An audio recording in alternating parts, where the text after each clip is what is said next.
परमात्मा ब्रह्मा विष्णु आदि जो सुख में समाधिस्थ है, जिनका दीदार करने से भक्त रोमांचित हो जाए, ऐसा आत्म सुख खुद भी पाकर दूसरों को आनंदित करने वाला सामर्थ्य जगा सकता है। ऐसा मनुष्य के अंदर छुपा है महत्व, ऐसा वैभव छुपा है। एक बीज में कितनी बीज की परंपरा है, सारे गणितज्ञ मिलकर संख्या नहीं बता सकते। हरि अनंत, तो हरि की सृष्टि का हर चीज में अनंतता छुपी है। एक बच्चे में कितने बच्चे छुपे हैं, कोई आंकड़ा बता सकता है क्या? नहीं। तो तुम उसके वंशज हो। ये नहीं मिला तो मैं दुखी, वो नहीं मिला तो मैं दुखी।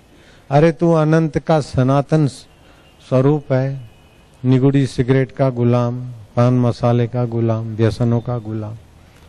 जरा थोड़ा संयम करके अपने आत्मा में आ जा। सुख की लालच छोड़ दे, दुख का भय छोड़ दे।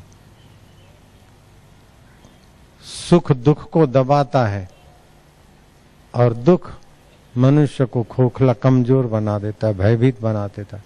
सुख खोखला बना देता है। न सुख की लालच करो न दुख से डरो, दोनों का उपयोग करो।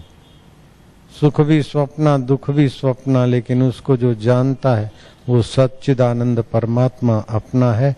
दुख का उपयोग करो। दुख क्यों आया, दूसरे पर दोषारोपण मत करो। इसने दुख दिया, इसने निंदा की, इसने ये किया, दोषारोपण मत करो। सुख दिया तो इसने दिया, इसने दिया नहीं। पुण्य का फल अथवा परिस्थिति से सुखद अवस्था आई और सावधान होने के लिए दुखद अवस्था आई। सुखद और दुखद अवस्थाएं आती है जाती है आपके विकास के लिए। ये ठहरने वाली नहीं है, ये रहने वाली नहीं है और आप मिटने वाले नहीं है। जो अमिट है वो मिटने वालों से प्रभावित होता है। कितनी बचकानी बुद्धि है। जो शाश्वत है वो नश्वर परिस्थितियों से दब्बू हुए चला जा रहा है। वे लोग सचमुच में बड़े भारी अपने आप के शत्रु हैं, जो परिस्थितियां बदलकर सुखी होना चाहते, मकान बदल के सुखी होना चाहते, कपड़े बदल के सुखी होना चाहते, पत्नी बदल के सुखी होना चाहते। अरे अपनी समझ बदल दो, फिर जहां जाओ वहां सुखी सुख, वहां आनंद ही आनंद।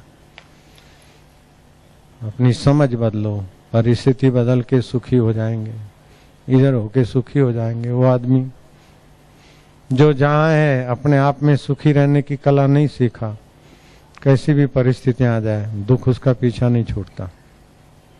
तो व्यास पूर्णिमा कहती है कि तुम अपने भाग्य के आप विधाता हो, तुम अपने आनंद के स्रोत आप हो। सुख हर्ष देगा, दुख शोक देगा, लेकिन ये हर्ष शोक आएंगे जाएंगे। तुम्हारा आनंद स्वरूप को जगाओ तो ये सब बोने हो जाएंगे। मुक्त पुरुष की क्या पहचान है? हर्ष शोक जाके नहीं, वैरी मित समान, कह नानक सुन रे मना, मुक्त ताही ते जान। हर्ष और शोक, वैरी और मित, इनके प्रभाव से अप्रभावित रहे। इसमें भी चार प्रकार के लोग होते। एक तो होते हैं लोहे पे लकीर, मजा आया तो याद रखेंगे, उधर जाएंगे पिकनिक प्लेस पे, फलानी लवरी से लवरे से मिलेंगे, बड़ा मजा आया। लोहे पे लकीर, वो मर गई तो उसके पीछे आत्महत्या कर लेंगे, एकदम छोटी बुद्धि के। दूसरे होते हैं धरती पे लकीर, सुखद दुखद अवस्था आई गई, परिस्थितियां समय के अनुसार धरती की लकीर मिट जाती। तीसरे होते दीक्षा लिए हुए उन्नत आत्मा, सुख और दुख की लकीर ऐसी जैसे बालू पे लकीर। और चौथे होते हैं सतगुरु के सत शिष्य, सत्य का अनुभव करते हैं। सुखद अवस्था दुखद अवस्था आई गई जैसे पानी, बहते पानी पे लकीर। अब आप कहाँ हैं? लोहे पे लकीर है, ऐसी चित्त की दशा है, यहाँ धरती पे लकीर जैसी है, बालू पे लकीर जैसी है, कि बहते पानी पर लकीर है। जैसा अमृत तैसी बिस खाटी, गुरवाणी कहती है। जैसा मान तैसा अपमाना, हर्ष शोक जाके नहीं, वैरी मित समान, कह नानक सुन रे मना, मुक्त ताही ते जान। भगवान कहीं आए जाएंगे तब मुक्ति मिलेगी, ऐसी बात नहीं। भगवान आ जाएंगे और छू मंत्र करके मुक्त कर देंगे, ऐसी बात नहीं है।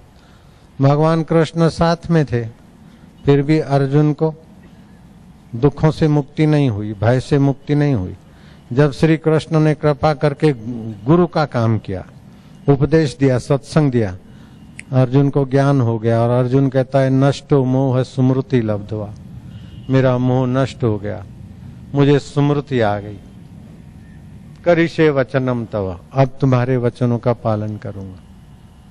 भगवान के सत्संग की बात अर्जुन ने समझ ली। फिर अर्जुन के लिए दुख दुख नहीं रहा, सुख सुख नहीं रहा, हार हार नहीं रही, जीत जीत नहीं रही। अर्जुन के जीवन में सच्चिदानंद स्वभाव ही रह गया।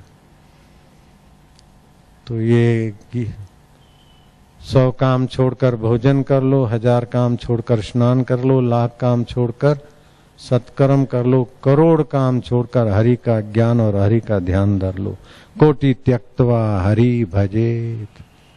तो आप सबको बधाई हो, आप सबको भगवान शिव जी के तरफ से मैं धन्यवाद देता हूँ। शिव जी कहते हैं उनकी माता धन्य है, उनके पिता धन्य है, उनका कुल और गोत्र धन्य है, जिनके हृदय में गुरु भक्ति है।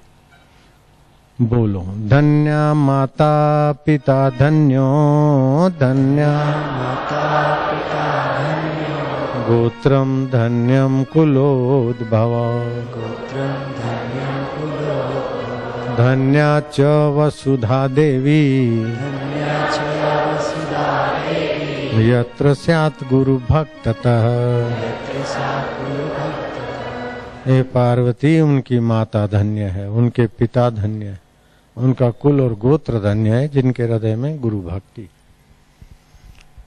नारायण नारायण नारायण नारायण नारायण।